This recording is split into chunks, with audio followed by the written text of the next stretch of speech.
अस्सलाम वालेकुम स्टूडेंट, मैं मोहम्मद तैयब बदर। आज आपने स्टडी करना है इन्वर्टर के यूट्यूब चैनल पे एनर्जी स्टोर्ड इन कैपेसिटर। तो कैपेसिटर के बारे में आपने प्रीवियस टॉपिक में पढ़ लिया हुआ है कि capacitor is a device which is use to store charge या एनर्जी स्टोर करने के लिए यूज़ होता है। लेकिन हमने देखना ये है कि कितनी एनर्जी स्टोर करेगा, कैसे करेगा। तो बेसिकली हमने एक डायग्राम को लेना है। टू पैरेलल प्लेट कैपेसिटर है आपके पास और एक बैटरी से कनेक्टेड है। तो आपने सबसे पहले एवरेज पोटेंशियल डिफरेंस फाइंड करना है। जब आपके पास बैटरी कनेक्ट नहीं है तो पोटेंशियल डिफरेंस इसके दरमियान, प्लेट के दरमियान कितना होगा। जब बैटरी कनेक्ट ही नहीं है तो पोटेंशियल डिफरेंस हमारे पास 0 होगा, ठीक है। उसके बाद जब हम बैटरी को कनेक्ट कर देंगे, स्विच को ऑन कर देंगे, तो ये पोटेंशियल डिफरेंस जो बैटरी के दरमियान है वो आ जाएगा टू प्लेट पैरेलल प्लेट के दरमियान डेवलप हो जाएगा। तो ये हमारे पास इनिशियल सबसे पहले 0.10 था। उसके बाद जब हमने चार्जिंग शुरू की तो ये हमारे पास V आ गया। तो एवरेज हमारे पास पहले 0 था प्लस उसके बाद V आया तो डिवाइडेड बाय 2, ये हमारे पास आ गया एवरेज 1/2 V। ये हमारे पास एवरेज पोटेंशियल डिफरेंस आई है किस चीज़ की, जो बैटरी की आपने स्टोर किया।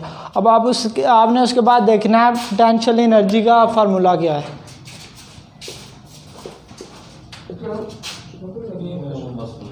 QV। तो V आपने देखा है, इधर फाइंड कर लिया है 1/2 V। तो आपने इधर वैल्यू पुट कर देनी है।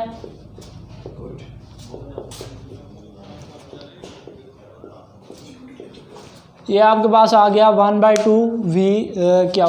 तो पोटेंशियल एनर्जी भी आपके पास आ गया, यानी एनर्जी स्टोर्ड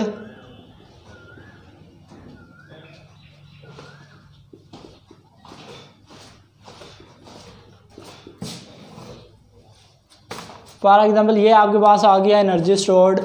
अब एनर्जी स्टोर्ड किस तरह होगी ये आपने देखना। आपके पास कोई भी पैरेलल प्लेट कैपेसिटर है तो उसके दरमियान आपने कोई मीडियम अगर रखा हुआ है तो फर्स्ट ऑफ ऑल आपने ये देखना है कि उसमें एनर्जी स्टोर किस तरह होगी।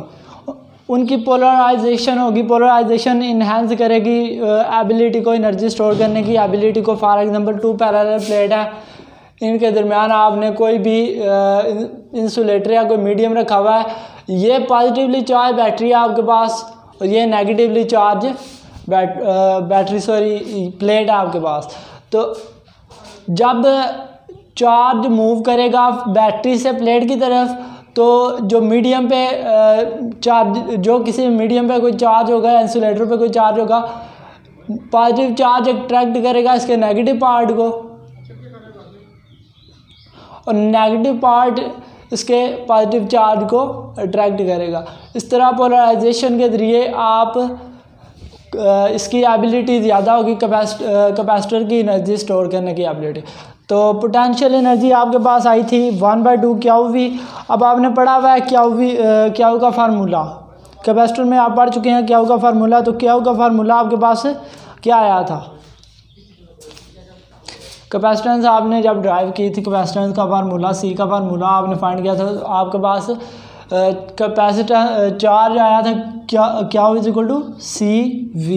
तो ये वही चार्ज है Q = CV।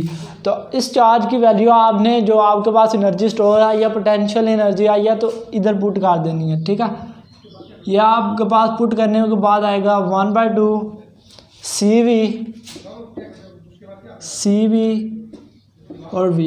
तो हमारे पास कैलकुलेशन के बाद आ रहेगा 1/2 CV²। ये आपके पास है एनर्जी स्टोर्ड इन कैपेसिटर।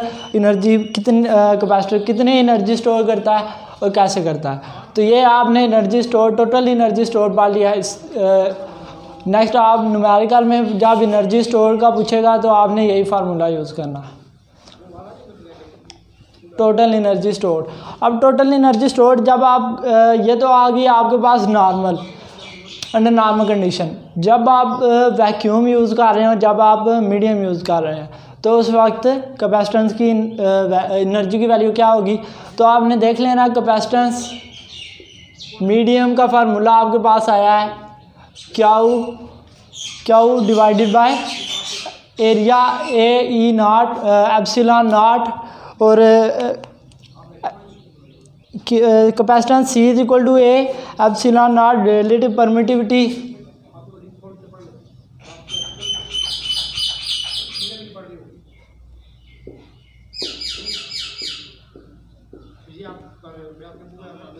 ये आपके पास मीडियम का फार्मूला आया था।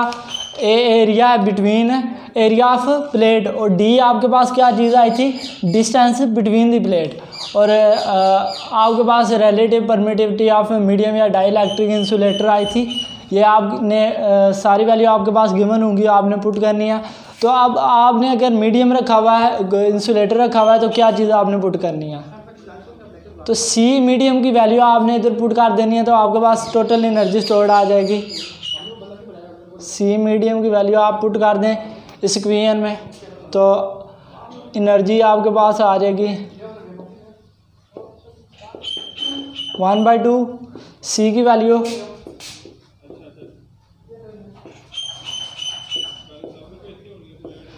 तो 1/2 सी वी स्क्वायर ये आपके पास आ गया एनर्जी, टोटल एनर्जी स्टोर्ड। तो आपने पुट कर दिया इसका फार्मूला।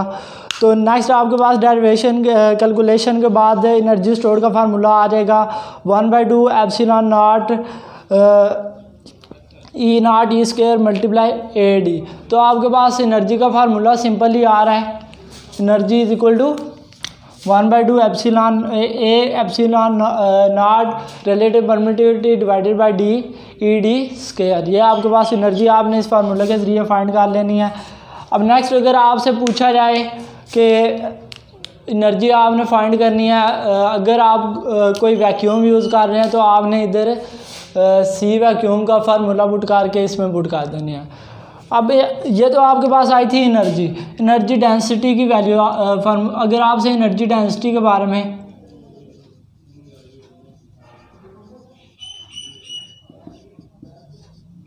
बारे में पूछा जाए तो आप ने ये याद रखना है, energy density is equal to energy divided by volume. तो वॉल्यूम आपके पास, वॉल्यूम का फार्मूला इधर सिंपल ही आ रहा है ए डी। तो आपने वॉल्यूम की जगह ए डी पुट कर देना 1/2